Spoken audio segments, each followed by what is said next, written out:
I got the impression, Mr Speaker, over the weekend that the benches opposite and the Metropolitan Commentariat were rather surprised at the strength of feeling displayed by SNP MPs last week at the pitiful amount of time that was allowed for debate of these matters.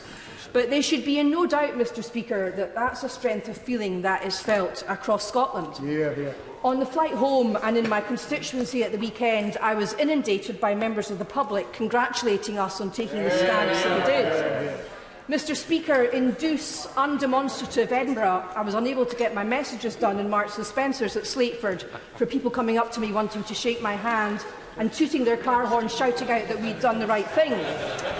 So, lest it be thought that this is only about what us individual SNP MPs think, I want to devote what little time I have today to some of the views held by members of the Scottish Commentariat, Scottish Civic Society and a prominent Scottish constitutional lawyer. Mr Speaker, I think the position was very neatly summed up at the weekend by the distinguished journalist and commentator Kevin McKenna, who's not afraid to criticise my party when he doesn't agree with us, when he wrote in The Observer at the weekend, and I quote, "The UK government has sought to portray the SNP's anger over the power grab as illusory to the point of non-existent. The 24 powers will eventually make their way to Holyrood, so what's the problem, they ask?" Mr McKenna goes on to say the problem is threefold. Firstly, it could take up to 7 years for those powers to return, a period that would outlast a term of government on either side of the border. Secondly, at any time during that 7-year period, the UK government could alter those powers as they see fit. And thirdly, and perhaps most importantly, Mr Speaker, a precedent has been set allowing any UK government to override the Sewel Convention, by which Westminster won't legislate on devolved competencies without Holyrood's permission.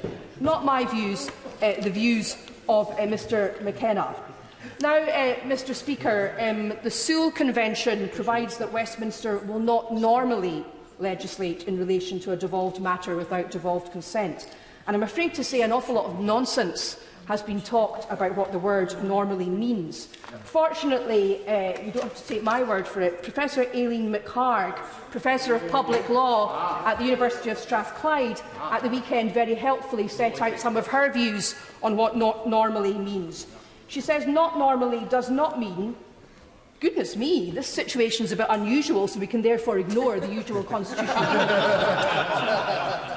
Not normally does not mean, I say, it's jolly difficult if we have to agree stuff with the Scots and the devolved institutions, so let's just ignore them.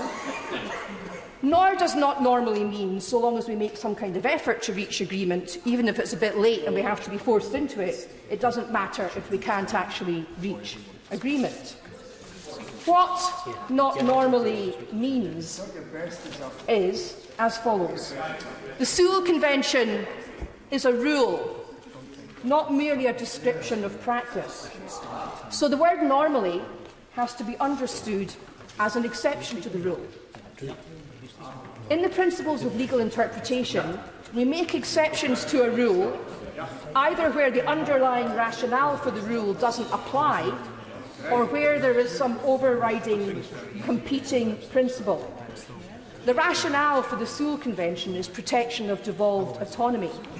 Now, Mr Speaker, it's not clear to me or Professor McHarg why the protection of devolution should be suspended by the Brexit vote, particularly when Scots didn't vote for Brexit by a majority of 2 to 1.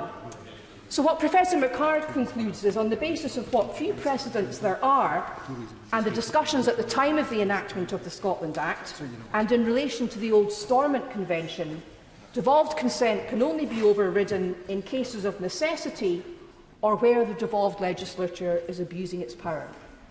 There is no evidence that the devolved legislature is abusing its power, and in order to have frameworks, there is no necessity for those frameworks to be imposed from above.